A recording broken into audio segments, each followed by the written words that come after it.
practice.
Qualifying time.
Best S15, that is that it car. It looks like he's done it, to be fair. Like you said, he's got so much potential. Like you saw the back end of that run. I can't wait to see him when his throttle's working properly. Hopefully he can get a full run in next time. Exactly that, yes. So we made that official. That will be a 0, unfortunately, for Jamie Stevens. We move it along now to Charlie Hume. Charlie Hume. I'll tell you what. What a guy. What a guy. He has impressed me no end. I mean, did he come up from Drift Cup out of absolutely nowhere? Yep. Got on the podium at NEC, and then come through, and then almost ended up on the podium in the pro class. I know. What a guy.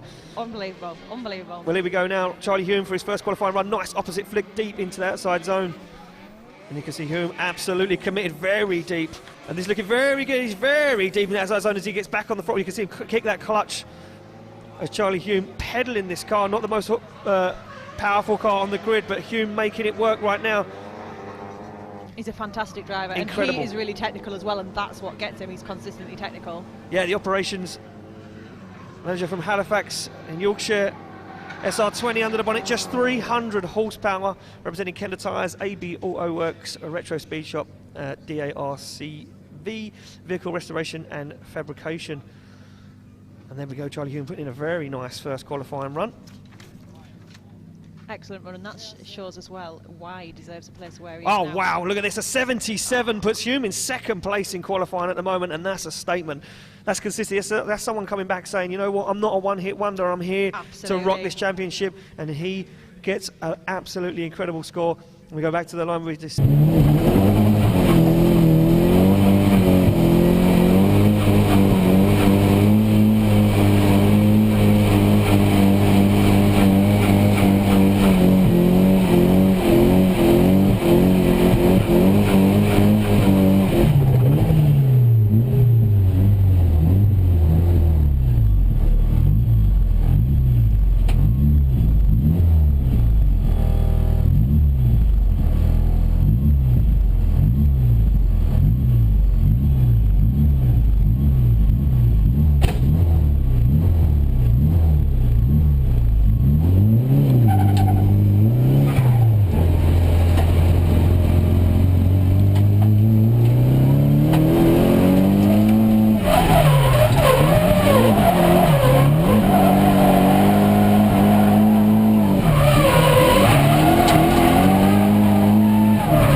Cars in the fight this afternoon. Move it off the line. Charlie Hume, he scored a 77 on his first qualifying run.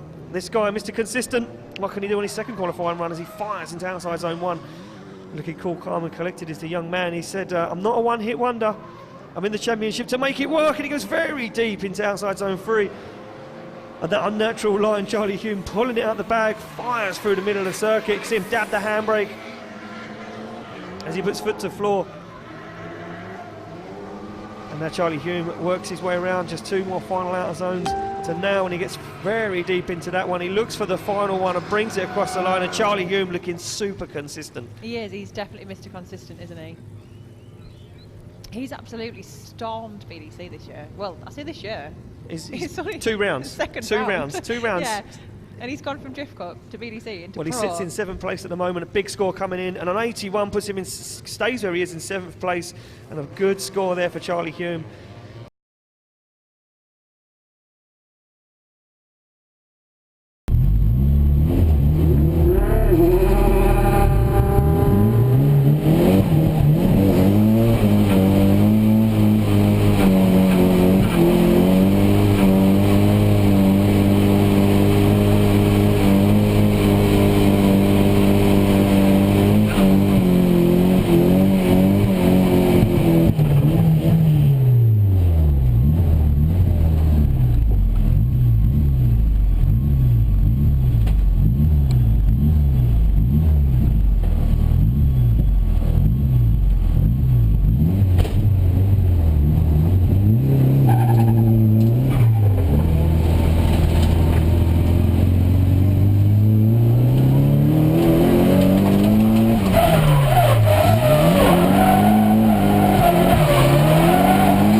as we line up the next battle of the day. So we've got Charlie Hume. So he came from Drift Cup into the NEC round.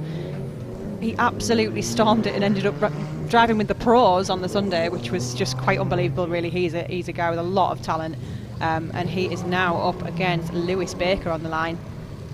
The showman, as you described him earlier on. Yeah, look, he's the showman, and I spoke to his dad earlier, and he said, don't worry about us, because we come for war. And I'll tell you what, that's a statement. That and I'll is tell you bold. what, he's not messing around right now. It will be Baker to chase down Hume for a spot in the top 16. And I know what, Charlie Hume is going to want to get that. Oh, and a left sleeping is Lewis Baker as Charlie Hume fires that car into the outside zone. You can see Lewis Baker having to sacrifice that qualifying line. Judges said in the briefing earlier on today they didn't want to see drivers sacrifice the line to gain proximity, and unfortunately that's what Lewis Baker did. He had to sacrifice that line massively. He makes a big error there up on the inside of Charlie Hume, and once again makes another mistake.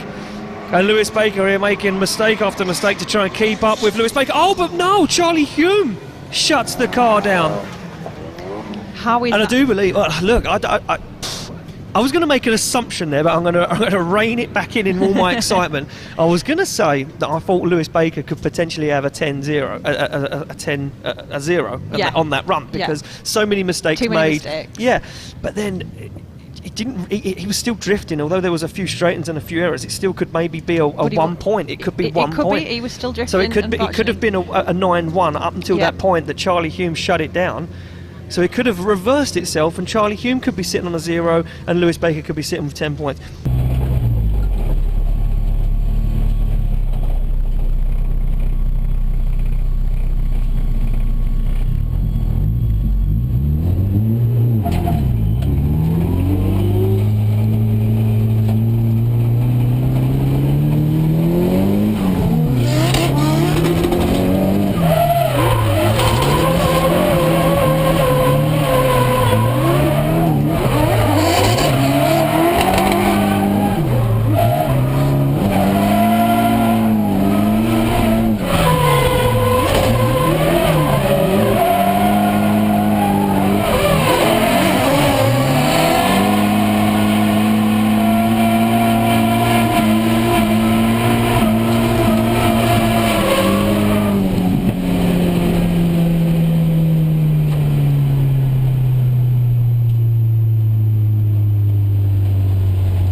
Who knows? Who knows? I'm guessing that's where it's at, but look, I've seen some drifting this year, just a couple of events, and I've seen some things, but that one could have gone either way, and I would not like to have judged that. No, absolutely not. This is another one where we always say we just can't estimate what is going to happen, because we thought it was quite obvious. Yeah. It didn't. It all just changes in a second. It certainly did, and they come off the line now. It will be Charlie Hume to chase down Lewis Baker. Lewis Baker with the faster car now. Can Charlie Hume put that 300 horsepower Nissan 206 on the side of Lewis Baker? He's going to certainly try to. Baker on a very nice line at the moment, and it opens the door and gives Charlie Hume the opportunity to get up there. But look at that, Charlie Hume struggling, shallows up the angle now, makes a big dive up into the door as Baker fires that car in. He sacrifices it massively as Baker stands on the accelerator and starts to pull away from Charlie Hume, giving him some room, throwing some rubber up in his face right now as he pulls it across the line. I don't know. I don't even know. After the first run, I don't even know. Throw the rules up in the air, because who knows what went on. I think this is one of the ones where we're just going to have to reserve our judgment, because, you know, we're not qualified here. Well, we're not qualified. Slide them right. And look at this.